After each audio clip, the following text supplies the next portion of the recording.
Life is so fragile, and we're constantly reminded just how fragile life can be, especially when we or a loved one is told we have cancer. Cancer survivor myself, I can tell you, we still feel very alone in this journey. There's a study that's been shown that patients who are socially isolated have a worse prognosis, have a worse outcome than patients who are socially interconnected. Buddies for Life is a non-profit cancer support group for those whose life has been impacted by cancer. We'll match you with the perfect buddy. Humor, hope, heart, and hugs. Humor, hope, heart, hugs, and a whole lot of love. We're offering you a free membership, so please sign up today. Share this with your friends and family, and support this community in every way you can. No one should face cancer alone. I am a chemo buddy for life.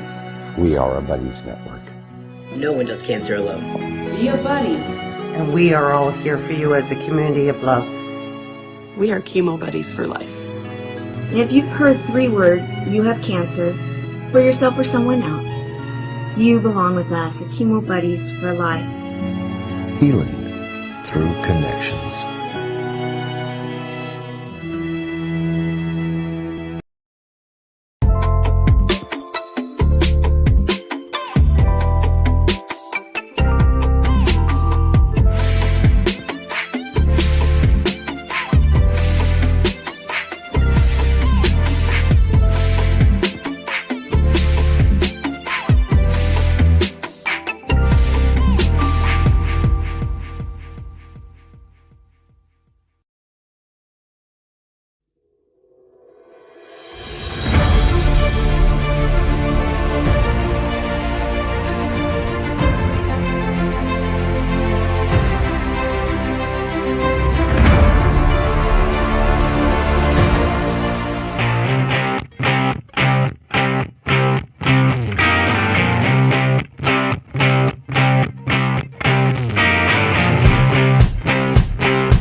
Good morning, everyone. Hello, it is Monday morning, the best day of the week. We start the week all over again.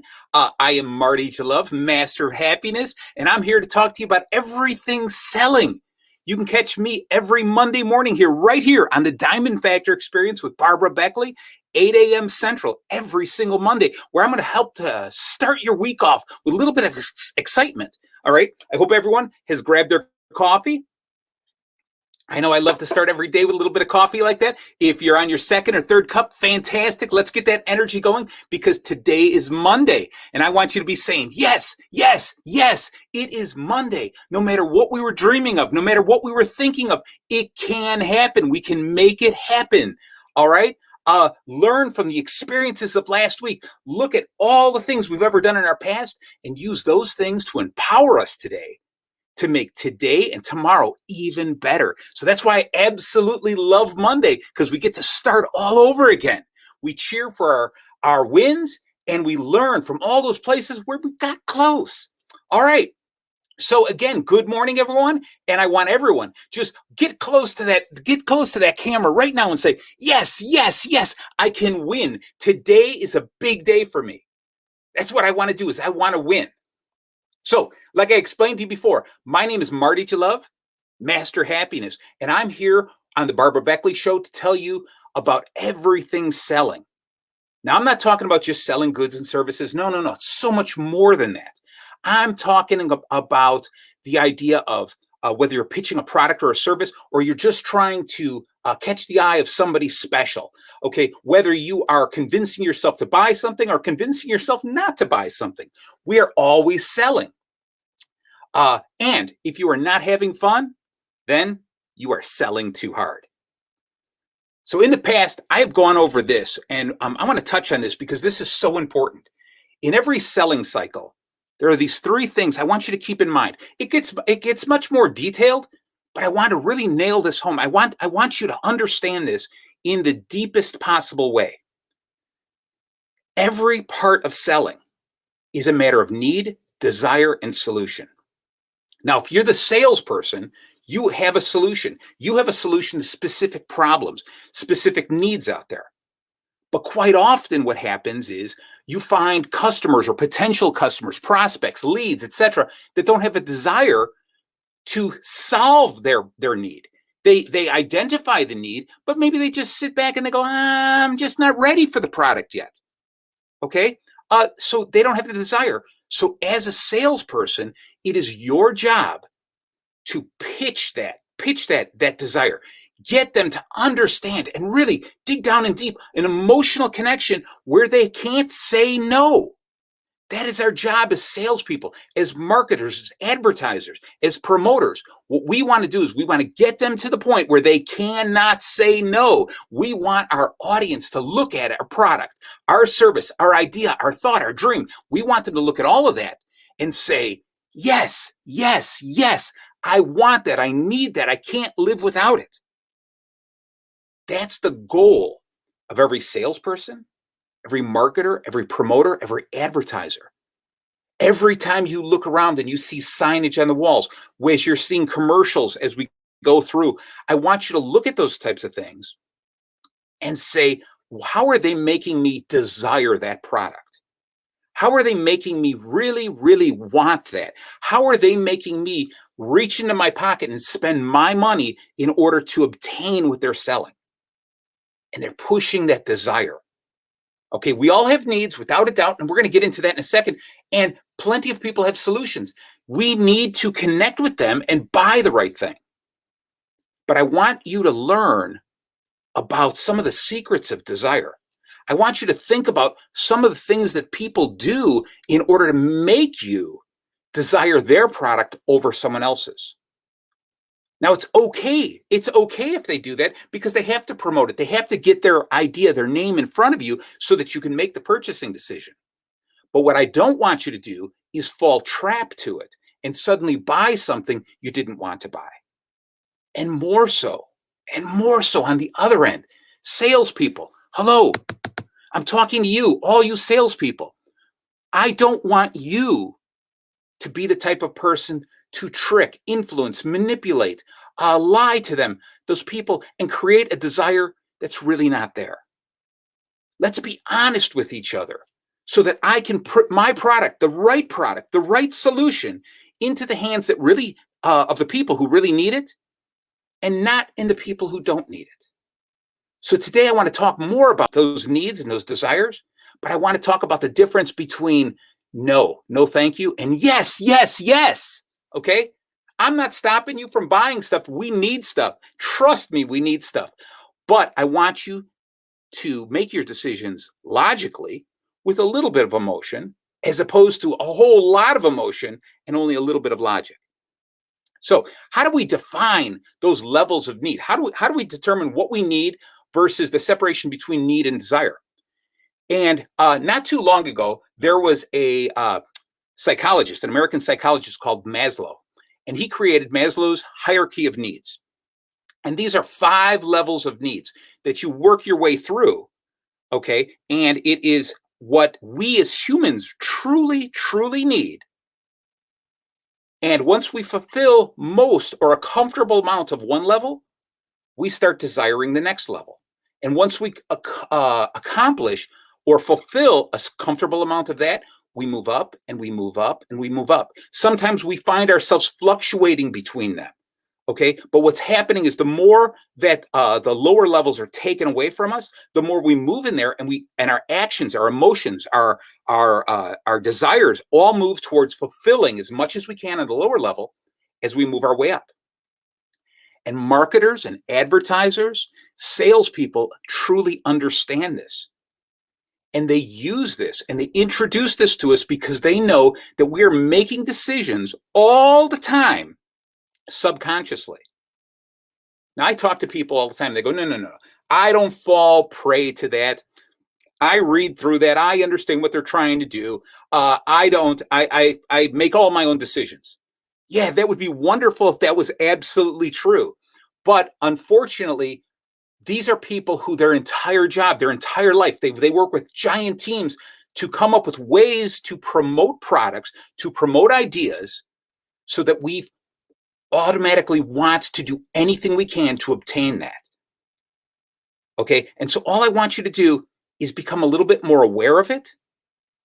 As a consumer, just be aware of it and see it so that you can make a more logical decision. And as a salesman, okay, whether you're just selling product or a service, whether you are marketing a product, whether you are advertising, I want you to really think about this and say it's not about tricking someone into something. What it's about is providing them with exactly what they need. And that's what I want to do. I want to go through these. Now, the 5 levels here, we start down at the bottom, the physiological need. Okay, this includes things like air and water, shelter and sleep. So you think about it, just think about that. Forget about everything else. If somebody said, okay, I'm going to give you this brand new Lamborghini, a gorgeous vehicle, it's awesome, it's all paid for and stuff like that. But at that moment, you are thirsty. Okay, you have been up for multiple nights, you can't sleep. You will do anything for water and for sleep. You will say, no, never mind. I don't want the car. Just give me a glass of water.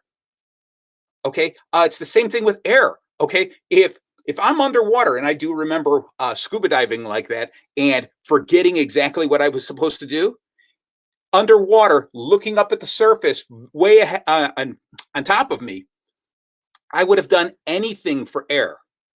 All right, because air is one of those things that is a little bit more important than most other things.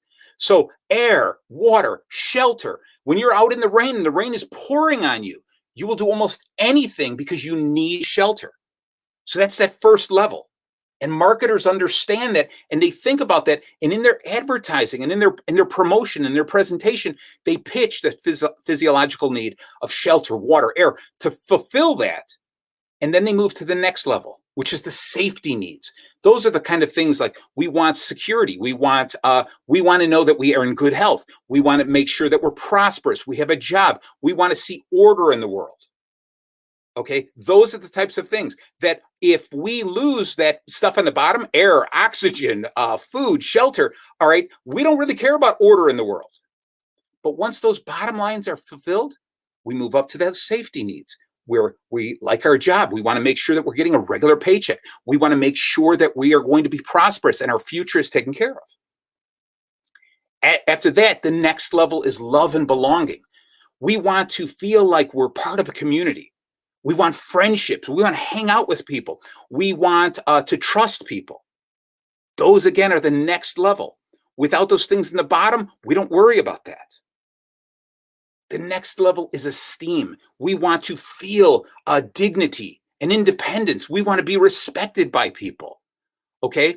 Again, if we don't have a job, we want to still get to that point before the love and belonging. But then the next part is we want self-esteem. We want to feel good about being ourselves. And then lastly is self-actualization. Once we have all those other things, this is where we start looking at things and we start really diving into our passion. Okay, this is where we say, I can do more. I can give back to the world. And it's funny because sometimes when I talk to people and I say, I want to help you find your passion, some people are like, look, I just need to make some money. I just need to start paying my bills. They can't get to passion yet because they're still lower down here in those areas. So as a salesperson, what I need to do is help them through these areas to get them to this. Now, There's no place in the world that does all of this better than one place. And you can see from my background what I'm talking about. I am talking about Las Vegas.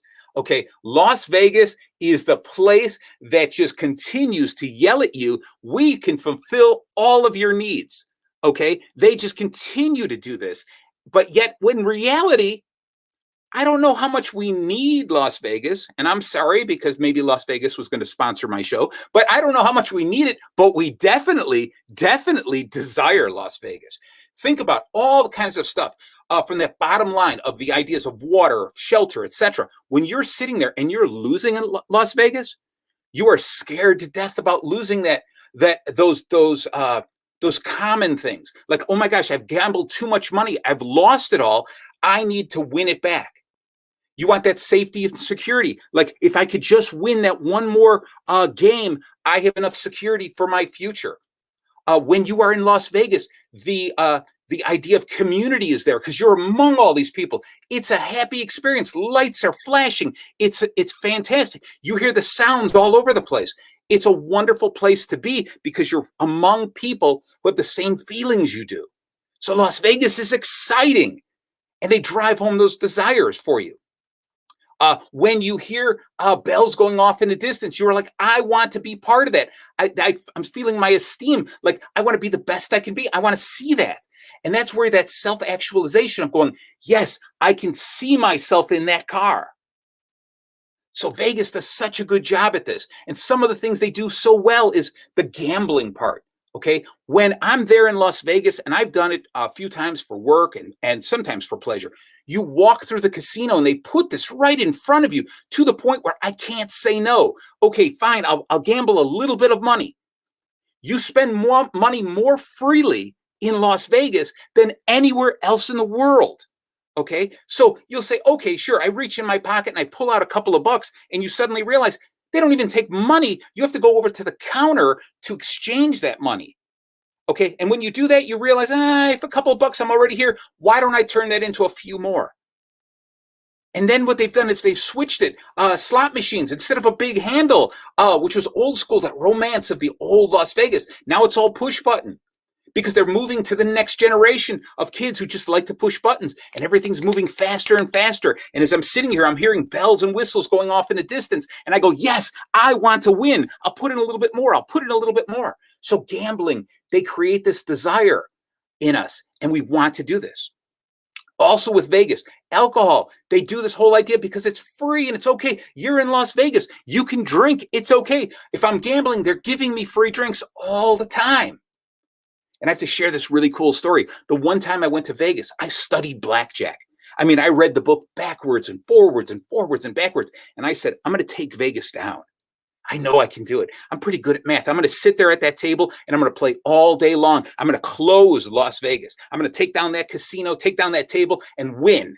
And I played and I played and I played. And what do you think they did? They kept bringing me alcohol. They kept bringing me drink after drink. And suddenly I'm like, wow, I'm getting wasted here. And the good news is, yes, I ended up winning. After all of that trouble, I ended up taking $80 out of Las Vegas. Yes, take that, Las Vegas. I owned you for $80. So I ended up winning. Now, all the other trips I went there, I probably lost a little bit more. But, that's another part of the desire of Las Vegas. You ask people, when you were in Vegas, how did you do? Everyone says the same thing. I won. Nobody ever loses in Las Vegas. And of course, the last thing in Las Vegas, that thing that happens in Las Vegas that no one ever talks about, what happens in Las Vegas stays in Las Vegas. That's my favorite thing. You know what I'm talking about? The buffets, right? Oh, the food there. I'm a sucker for a $2 steak. I would go back to Vegas right now for those massive buffets and sit there. That's where I really win in Las Vegas. So Las Vegas creates this atmosphere of I can't say no. Now, aside from Vegas, it's the same thing. More connected to us is stores. When we do the same thing, when I walk into a hardware store, they put everything, they position the products in such a way that I can't say no. All right. I look at this kind of stuff. I walk into a hardware store, every single tool. I've got to own 16 different hammers. Not because I've got that many nails to drive in, but because these hammers are cool. And I look at them and they're specialized. And I've got a right-handed hammer that's designed specifically for right-handed people. And I bought a left-handed hammer, not because I'm left-handed, but just in case one of my friends comes over, I want to be able to say, here's a hammer specifically for you. Those hardware stores, they created an atmosphere that it's a sense of community in there, because when I'm in there, I'm excited. I'm seeing other dads buying the same things. They fulfill all of our needs. The same thing was when I walk into a toy store. I get excited by the colors and the excitement, and I want to buy things because what I want to do is I want to develop that sense of community. It's not because I need those toys, but what I want to do is I want to share those toys with my kids and just have fun. And again, there's that other type of store that I just love, okay? And that's the grocery store. Oh, quit it. I would love to go to the grocery store. I could move into the grocery store. I'm one of those kind of people who walk up and down the aisle saying hi to people, getting those strange looks. I sing the jingles of every product that's in there. I get excited about it. The grocery store is amazing. And sure, I need product at the grocery store, but I end up buying the stuff that I desire because I remember the commercial. I remember the way that those commercials made me feel, and I get pulled right into this. Okay, so the grocery store is a great other example of this. And I want you as consumers to look at this and say, I understand what they're doing. They're pulling me into this. Do I need this product when this product will serve myself? Okay, just want you to be an educated consumer. And as a salesperson, an advertiser, and a marketer, don't push them to the point where you're tricking them into buying your product. Okay, show them the desirability of your product, but don't manipulate them. That's what I'm asking.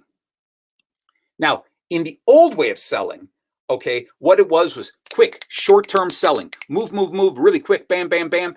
What you did was you concentrated on cold calling. It was the more hit and miss, and you kept going. The idea of the thrill of the chase, like, okay, you said no problem. Hello? Okay, you said yes. Awesome. I got to win. All right. It was all about myself. It was my needs, my desire. I remember sales managers driving home the idea of the glory of sales. And they would make it so that we didn't care if someone said no. You just hang up on them, pick them up, hang up on them, and make the next call. That was the whole idea here, that we were in this multiple level. I was selling the desirability of my product to these prospects, while my sales manager was selling me the desirability of getting them to say yes. Okay. But the whole process was buy and buy. You're going to buy something? Okay, buy, never see you again. So I never cared about them. I never cared what was going through them, what I was bringing to them.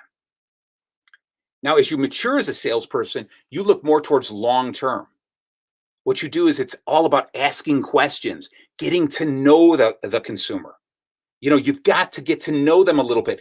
Ask them questions. One of my favorite salespeople was this guy. He sold small tabletop machines. And what he used to do is he'd walk in. He wouldn't say, hey, do you want one of these new machines? It's a brand new machine. It's a perfect machine for you. You'd love this machine. Does everything your old machine does, just 100 times faster. No, he wouldn't do that, because he knows the answer would be, no, thank you. I'm happy with these. So instead, he would plant the seed through Q&A. He would ask, tell me about the machines you do have. Wow, these are awesome. They don't make them like they used to. How long have you had these? Wow, do they give you any trouble? What kind of maintenance do you do? And he'd pick their brain, learning some stuff. And wherever he couldn't find a solution, he'd put that stuff aside. Where he could find a solution, he'd make sure to write that down. The next visit, he'd come and talk to them, and he'd say, hey, how's old Betsy? Is she still running fine? Oh, man, you're a genius because you keep that machine running nice and smoothly. Awesome. Kept the conversation going. The next time he'd come around going, wow, I was reading about some of these new machines and some of the things they offer. If you could add something, if you could redo that old machine one more time, what were some of the things you wish you could add to it? And you'd start building up those needs and those desires for that product. And then when the time was right, he would come in and say, hey, you know what? I found this machine that you really would like. I know you've got this old one there that's been holding up fine for you and does a great job. But I want you to take a look at this new one, okay? And you would sit there and you'd get excited about it. And that's how he would build a sale slowly, but he would do it as a win-win. In other words, he never sold them something they didn't really need.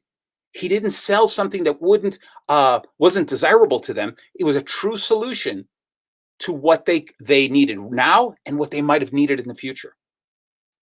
And when you do that, when you work yourself slowly with Q&A, and you work if your goal is a win-win, that's when you're going to get referrals, really good referrals.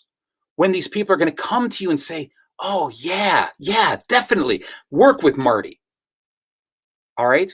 And that's how you're going to build this relationship. I want you to go through here, and I want you as a salesperson to be able to say, sometimes I say no. Sometimes I go, yeah, I know you really like this product, but this product is not right for you.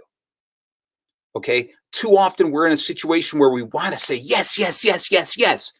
But as a sales professional, as a marketing professional, as an advertiser, I've got to be able to say in good conscience every now and again, no, this is not the right product for you. This is not the solution for your needs. You may desire it, but I don't want you to be upset a year from now. That's the most important thing. And how we go through this is this. In this sales relationship, in every relationship, let's say you've met somebody, a new friend, the new possible love of your life, the big whale of that you're going to close the big deal. You go through this just like the hierarchy we talked about, Maslow's hierarchy. You move through here up and down, and you fluctuate through these levels. But you start out with likability. I'm a likable person. We meet, your product looks kind of good. Everything you're offering, yes, we could be friends and we work on this. But as the relationship grows, we grow some doubt. Doubt is going to happen without a doubt. It's going to happen. You're going to face some doubt. As you bring the doubt up to the surface and you communicate back and forth, what happens is then there's a decision is made. And if you've done yourself right, if you've done the right Q&A, the decision is, yeah, I want to move forward. I want to build a stronger relationship with you. I trust you. And then that decision helps us turn that relationship into love. Okay. And I'm not talking about physical love. What I'm talking about is I love your product. I love doing business with you. I trust you. Now, during that process, maybe during the love stage, you do something wrong. You do something where they go, oh, I don't like the way you said that. I don't know if you're pitching this product. It goes back to the doubt stage. It can pull back to like. It can leave this completely. But during that relationship stage, you have got to be able to say, no, this is not the right product for you. Because that's how you build trust among your customer and you. That's how you build trust among you and the special person. That's how you build trust among you and other friends. It's that relationship, that like, doubt, decide, and love. Okay, so what I've done for you, like I do every week, is I've created a special form for you. All right, and this is for salespeople to use, as well as you, a consumer, to use. It breaks down everything here: like, doubt, decide, and love. A quick close. If you're going to move really quickly, like you're an elevator pitch, and building a relationship. And what I want you to do is when somebody comes to you and tries to sell you something, I want you to think about it and say, where are we in our relationship? What are they trying to do? And the more you can do that, the better decisions you will make and the better you'll feel about selling product. Now, as always, you're going to ask me, how do I get this form? It's a cool form. Okay, you go to this, masterhappiness.com, the secret. Okay, you will always find Barbara, the Diamond Factor experience here. And down here, right here, is this little diamond. That's the diamond. It's the secret button that only we know about. You only know about it if you're on this show and you've seen this. You click that and you'll download this form. That form is only up for 1 week, so get it today, okay? If you need the other forms, the older forms, let me know. But I think this is going to be a great start for you. Please, if you got any questions or comments about today's show, because I know I was moving really quickly, please let me know. I'd love to answer some of your questions.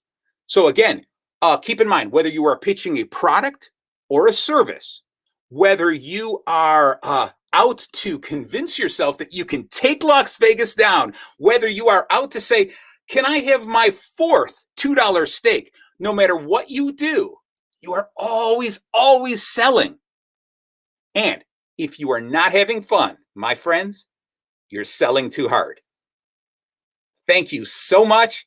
And be back next week on Monday and spend the entire week right here on the Diamond Factor Experience every Monday or every day at 8 a.m. to learn something from Barbara's other experts. We're here on the Diamond Factor Experience with Barbara Beckley. You can find us right here on E360 TV, on Roku, Apple TV, etc., and of course, Barbara's YouTube channel.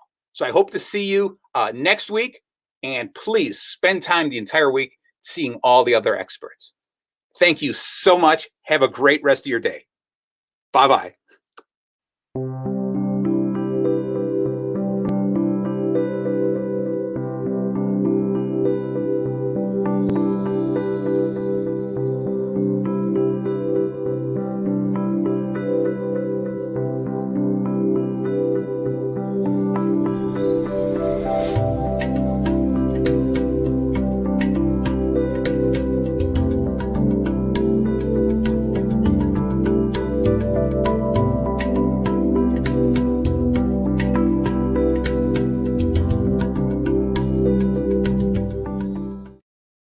Haiti borders with the Dominican. Her name is Serena Buffalino. They call her Mrs. B, and her class always begins with a pledge. Something local, something global. Haiti. They're words that carry weight here. Helping yourself means helping others, giving back, here and a world away in Haiti. And nobody's helping them, except for people like us. It was through her the class learned of Haiti, of the nearly 1 million orphans, many with no school, no support, no Mrs. B in their lives. They could not wrap their head around that. Mrs. B's students are among Toronto's most at risk.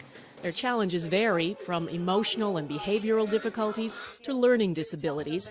Their trauma so severe they can't function in a regular school setting, and we aren't allowed to show most of their classmates. For most of the kids, most of society has turned them away. And in this classroom, they're accepted. They're accepted no matter what for who they are. Take Yolanda. She came here last year so burdened and withdrawn, she would often fall silent, sometimes for days on end.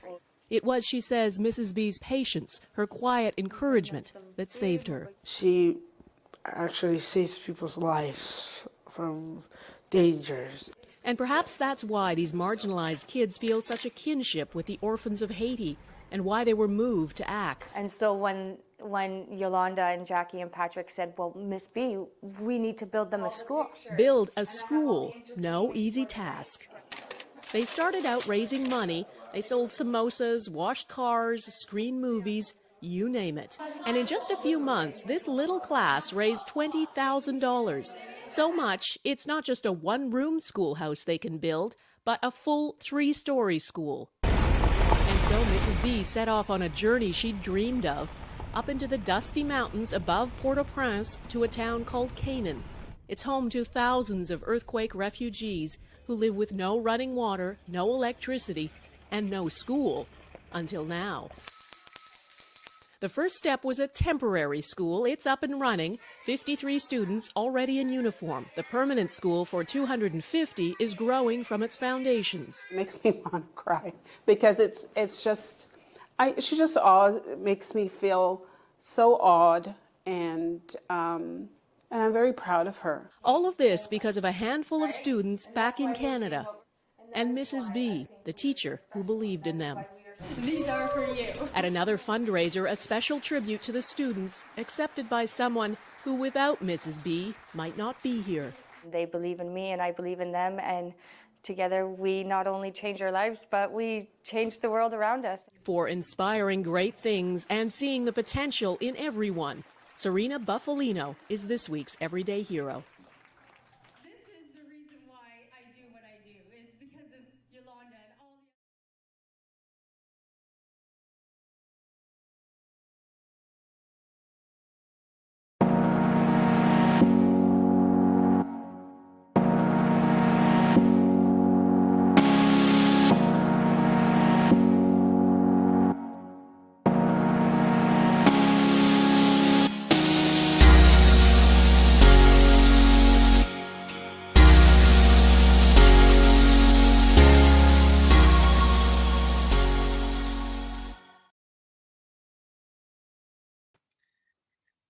Good morning, Barbara. Thank you so much for the introduction. Thank you so much, Diamond Factor. It is an indeed pleasure to be with you here with you again this Monday morning. I am so excited. Today, we're going to talk about something that I'm excited to express to you today, and we're going to talk about the stretch. My name is Brandy Renee, and I am your relationship mentor. I am teaching you how to have a relationship with yourself, a relationship with others, and a relationship with your community. Today, we're going to talk about being stretched. Oh my goodness, I'm so excited to talk to you about this today because that's something that none of us want to do. I'll tell you, I have just begun or starting to work out again and condition my body to be healthier. And years ago, when I was in my 20s, I know I don't look like it, but years ago when I was in my 20s, I remember going into the gym.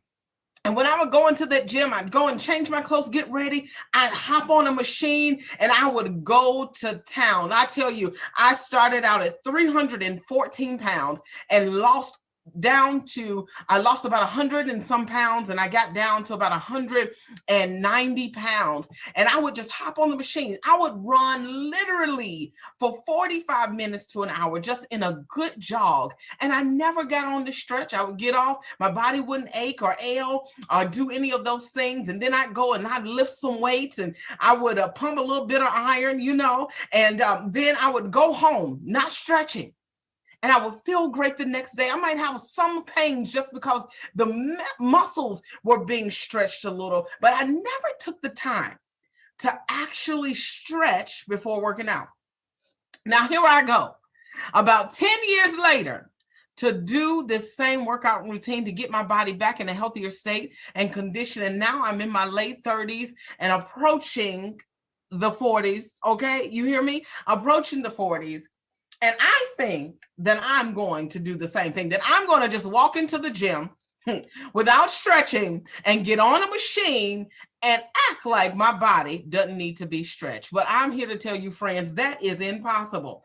It is impossible to be successful. It's impossible to grow if we're not being stretched. My body now, as I'm trying to condition it and I'm not stretching, I'm starting to feel it in my joints and in my tissues. I'm starting to feel it in different muscle groups that I didn't feel it before. But now is the time where I'm going to have to literally stretch before I get it started, before I begin to work out the muscles in my body, before I begin to really get into a condition, a routine, I'm going to have to stretch. And as I was preparing for today and preparing to talk to you all today, you know how I love words. You know how I love looking up words and how I like to break down words to the lowest and least common denominator on that word so I can just get the meat. I'm telling you, I want to take that word in, chew on it, and then get the meat, the milk out of it, all of it, and spit out the bones, everything that I don't want. And I looked up this word stretch.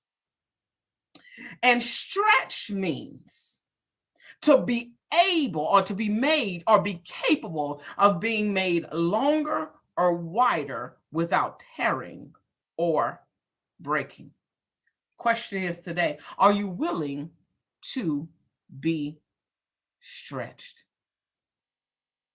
Yeah. Are you willing to be stretched? Are you willing to be put in a place, a condition where something needs to be made longer, something needs to be wider? Maybe you have been in a box, or maybe you've put yourself in a place of being so comfortable that you are just coasting through life and you're afraid of being stretched. You see, when we are stretched, we're having to flex something, or we're having to pull something that wasn't done before. We're having to make sure that we condition the body. In the physical body, we're conditioning the body to be ready for the pressure that we're about to put under it. That's what we're about to do. I looked this up and it says stretching. Stretching keeps the muscles flexible, strong, and healthy. And we need that flexibility to maintain a range of motion. Let's talk about motion for a minute. Are you standing in place? Are you sitting still when you should be getting up and going? Are you standing complacent with your feet stuck in a rut or sitting in a rut because you are too afraid to be stretched, because you're not getting any range of motion? Is that you?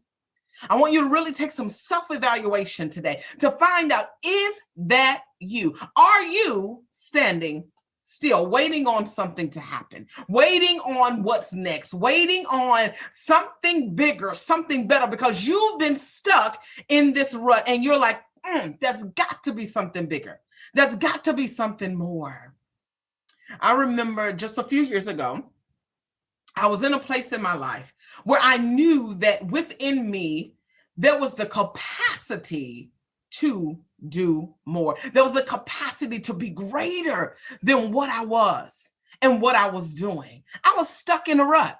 I was doing the same thing, getting up, going to the same job, doing the same thing that I could have done with my eyes closed, and I was not being stretched. Not even a little bit. I was not being stretched. The job I was doing was so easy that it actually was boring me to bits. And I needed to get in motion. I needed to do something else. I needed a new range of motion. So you want to know what I did? I began looking for opportunities to begin to utilize gifts that I was not using prior to that moment. I needed to step out of a comfortable place, step out of my comfort zone, and do something that I had never done before. And what that was is I joined an organization. And public speaking is something that's I've been always known to do. However, I needed to stretch out and branch out and speak to a group of people that didn't know me by name, didn't know my background, didn't know my history, and I needed to do more. And you know what? The result of that, being stretched to learn a new way, to do something different, allowed me to expand the gifts, skills, and talents that were inside of me, because I was willing to be stretched. Are you willing to be stretched? Stretching also is not only just the range of motion in the joints, it is that if we don't stretch, going back to keeping the muscles flexible, strong, and healthy, we need it for flexibility. Are you flexible? Are you flexible? Are you willing to say yes to what other people won't say yes to? Or are you still saying no? Are you willing to say yes to the hard thing? Okay. Are you willing to say yes to the uncommon thing? Are you willing to say yes to step forward when everybody else wants to step back? Are you willing to say yes when you can't and don't know the details? Okay. Yeah. Are you willing to do that? Are you willing to step out and do and take the path less traveled? I know that people have said that, oh, take the path that's less traveled. Are you willing to do that? Are you willing to take the path that's less traveled, so it's traveled, so you can be stretched? You know, I find it funny how people always say, man, what's my purpose? What is it that I'm supposed to do? What is it that I'm born to do? What is it that I'm supposed to be doing? And yet and still, they do the same thing over and over and over again every single day, expecting a different result. And I've heard it somewhere. I don't know exactly the quote or who quoted it, but I hear it often, that when people do the same thing consistently, day after day after day, expecting a different result, that is the definition of insanity. If you want to come out of insanity, you need to be stretched. You need to expand your mind, expand your network so you can expand your net worth. You need to expand potentially your vocabulary, expand your ability to do something to refine the gifts and talents on the inside of you so that you can come out of the place of comfort and come out of the place of complacency so that you can advance, so that you can go further and do more, be greater than where you are. Yes, sure, you've accomplished a lot of things. Sure. But just think about what more you can do when you've been stretched. When you get to that place like where I am, where I go into the gym and my body isn't like that 20-some-year-old it was. It's approaching 40.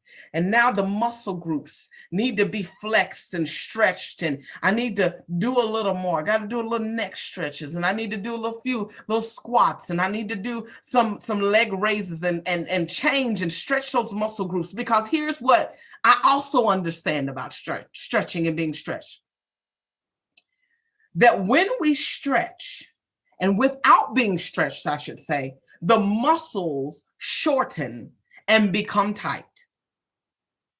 Then when you call upon those muscle groups, I love this, that when you call upon those muscle groups for activity, they are weak and vulnerable and unable to extend all the way.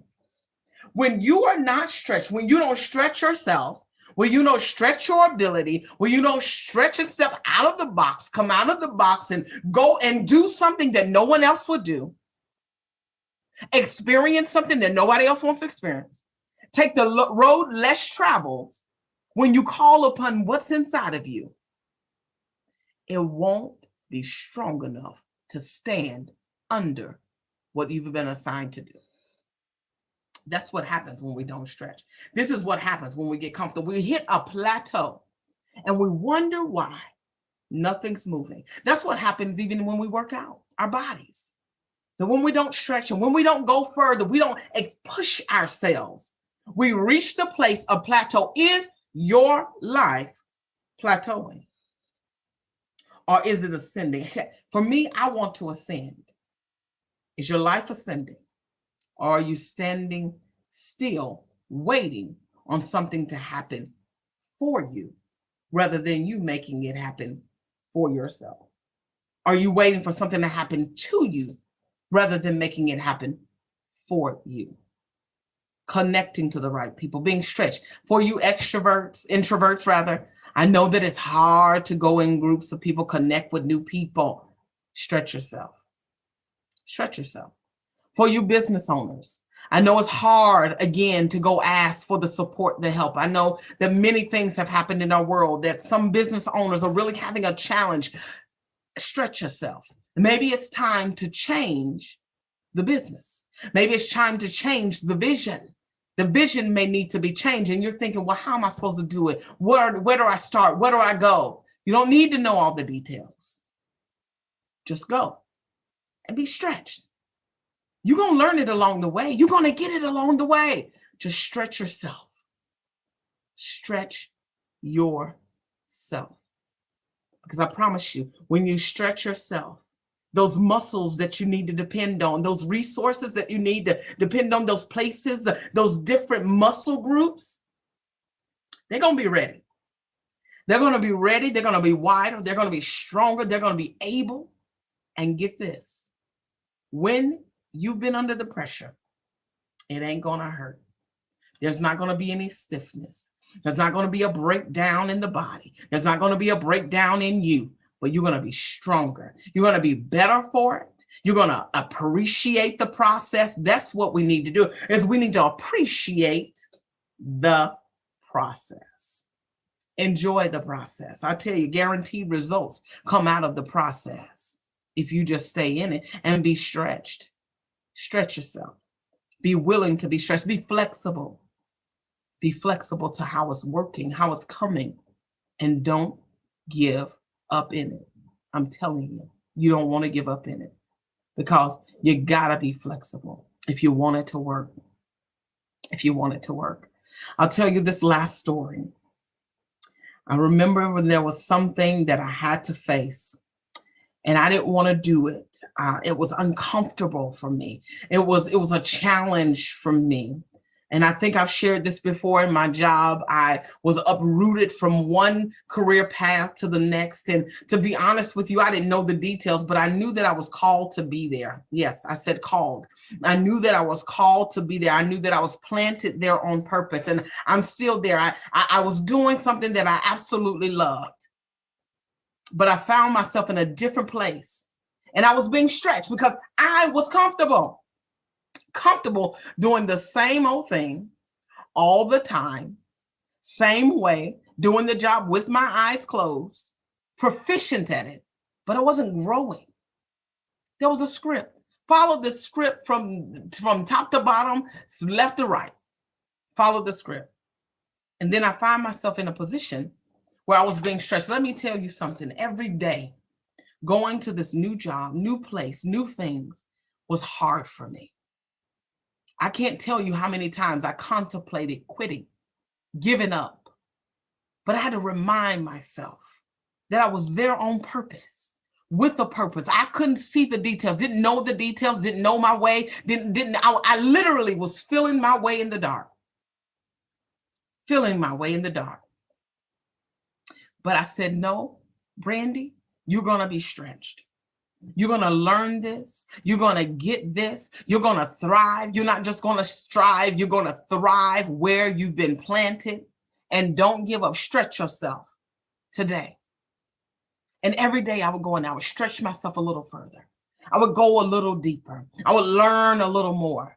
And before you know it, I mean, literally, I would go to bed the day before I was supposed to go back to work.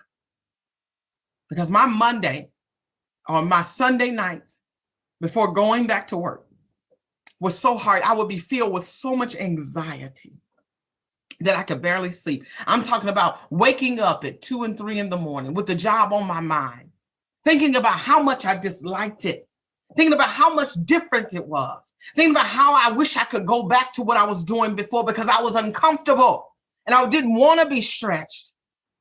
I didn't want it. I just wanted to be comfortable. Just wanted to be comfortable. And finally, I got to the place where I said, you know what? I give up. I'm going to stretch myself.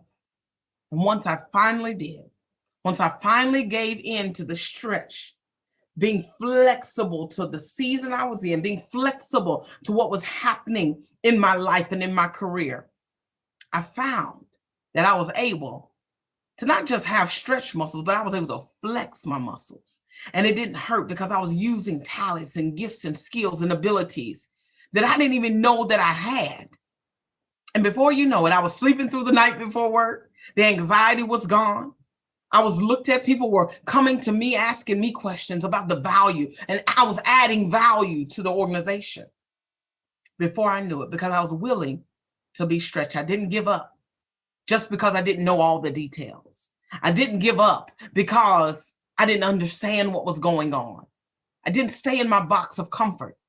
I was willing to be stretched. Today, I leave you with this. Are you willing to be stretched? If you want to be stretched, you got to be flexible. You got to change your range of motion, expand your range of motion. That means get out of that same place, doing the same thing. Expand yourself. And then allow yourself to think wider, go deeper into understanding where you are, what you're doing, understanding your purpose, understanding what direction to take, or just plain old simply getting up and doing something different. That's all you have to do. Be willing to be stretched. That's all. Friends, be stretched. I always love quotes, and